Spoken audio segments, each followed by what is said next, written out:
Hoje é dia da governadora comemorar, hoje é dia do próprio Valtinho comemorar, hoje é dia de quem mais comemorar, Thaisa Galvão?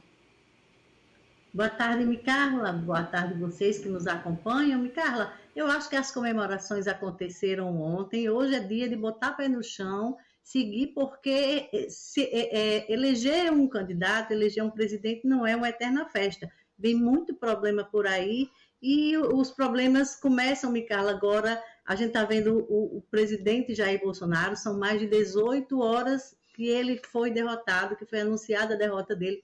Até agora, o presidente Jair Bolsonaro não se pronunciou. Micarla, ele está reunido nesse momento com alguns ministros lá no Palácio do Planalto. Me chamou a atenção a ausência de Fábio Faria nessa reunião. Fábio Faria, que está sempre presente em qualquer articulação, eles estão discutindo o que é que o presidente vai falar para reconhecer a derrota, o que é natural de qualquer candidato derrotado. Carla, a única coisa que a gente conseguiu ver na mídia hoje foi essa confusão de Bolsonaro parou de seguir Michele no Instagram, Michele parou de seguir Bolsonaro no Instagram. Uma idiotice, uma besteira que se criou, talvez ali para desviar o foco de que Bolsonaro até agora não reconheceu que foi derrotado. Carla, eu acho que essa derrota de Bolsonaro, aliás, o sobrenome Bolsonaro foi derrotado nessas eleições, além do presidente Jair Bolsonaro, o filho dele, deputado Eduardo Bolsonaro, que foi reeleito, mas perdeu mais de 1 milhão de votos, perdeu o título de campeão na Câmara de São Paulo, na Câmara Federal em São Paulo, para um deputado do PSOL. Nas eleições distritais em Brasília, a ex-mulher de Bolsonaro, o sobrinho de Bolsonaro, o cunhado de Bolsonaro, todos derrotados também. Então, o sobrenome Bolsonaro está embaixo e foi quase todo derrotado. Carla, eu falei aqui na sexta-feira que Bolsonaro teria criado líderes, ali vários auxiliares deles, ministros foram eleitos deputados, eleitos senadores, e que ele teria criado líderes. Eu acho que ele teria criado líderes, sim, se ele tivesse sido reeleito.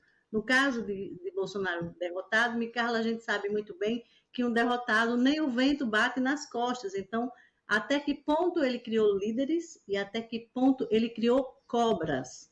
Então, esses líderes que foram eleitos, que agora eu cito bem um exemplo muito claro do governador eleito de São Paulo, Tarcísio. Tarcísio é cria do PT, Tarcísio é cria do governo Dilma, e Tarcísio já recebeu ontem os parabéns do seu principal adversário, Fernando Haddad, se prontificando ali para ser um elo entre ele e o governo. Haddad, que deve ser ministro do governo Lula, se prontificando. E aí me fica a pergunta, Tarcísio vai entregar São Paulo ao bolsonarismo derrotado e colocar em jogo a sua gestão, ou ele vai se aproximar do governo Lula para fazer uma boa gestão em São Paulo? Daí, Tarcísio poderá não ser visto ali na frente como um líder criado por Bolsonaro, mas como uma cobra criada por Bolsonaro. Aqui no Rio Grande do Norte, Micarla, a governadora Fátima Bezerra ganha muito com a eleição do presidente Lula, terá um governo aliado, hoje ela tem um governo de adversário, onde o presidente Jair Bolsonaro disse que mandou muito dinheiro para o Rio Grande do Norte, dinheiro constitucional que, se ele não tivesse mandado, ele responderia por improbidade.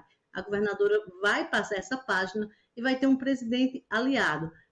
O Rio Grande do Norte poderá ter também nomes, saem Rogério Marinho e Fábio Faria, da lista de ministros, pode entrar Jean Paul Prats, pode entrar para um cargo importante Rafael Mota, que foi candidato a senador, Carla, e o futuro, uma outra consequência dessa eleição do presidente Lula, eu enxergo nas eleições municipais daqui a 2 anos. O PT poderá ter a deputada federal Natália Bonavides como candidata a prefeita, e já se fala numa chapa Natália prefeita, Rafael Mota vice. E aí repete a chapa Lula-Alckmin, que é PT-PSB. Isso, outra consequência, já se fala que Paulinho Freire, eleito deputado federal, que poderia ser um nome da oposição para candidato a prefeito de Natal, já se diz que sem Bolsonaro presidente, Paulinho estaria fora dessa jogada.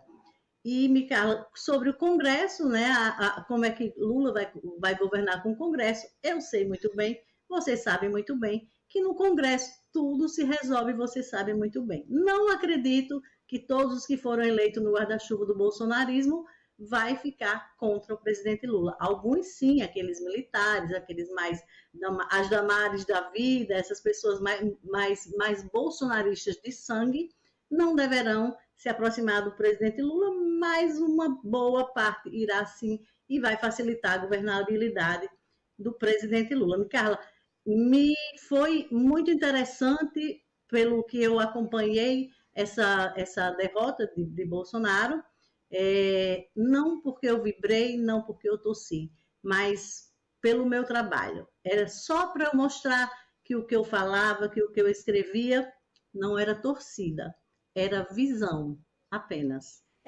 Legal. Bom, e como é que nessa sua visão que você está dizendo, como é que você vê ontem os primeiros a darem os parabéns foram logo dois ditadores, né?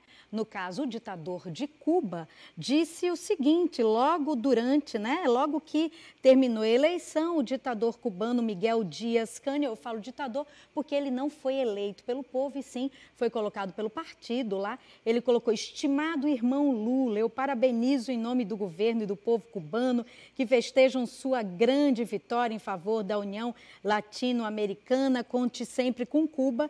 O ditador também, Nicolás Maduro, presidente da Venezuela, também colocou uma foto do Lula e colocou: celebramos a vitória do povo brasileiro, que vivam os povos decididos a serem livres e independentes. E aí, esse pessoal já está chegando junto, isso já quer dizer que a gente já aponta para algo do tipo BNDES de novo ajudando, mais médicos de novo contratando aí os médicos cubanos para se pagar a eles e o governo deles receber e esses médicos ganharem só 30% do valor. O que você acha? Também isso daqui demonstra essa integração do continente das Américas? E, Carla, eu considero esses parabéns desses dois ditadores como parabéns de dois presidentes. Lula foi eleito presidente e não recebeu parabéns apenas de dois ditadores. Ele recebeu parabéns de uma enormidade de lideranças internacionais que parabenizaram Lula. Se haverá uma integração maior entre Lula e os ditadores, isso a gente só vai ver depois. Mas a gente viu no governo Lula integração entre eles no grupo dos 8, sempre no G20, aquela participação sempre é indiscutível, a gente goste ou não goste de Lula, não dá para negar informação, não dá para negar fato. Então, o fato de ditadores terem parabenizado Lula, ditadores parabenizaram, liberais também parabenizaram. Ok, Thaisa Galvão, então até amanhã com mais comentários.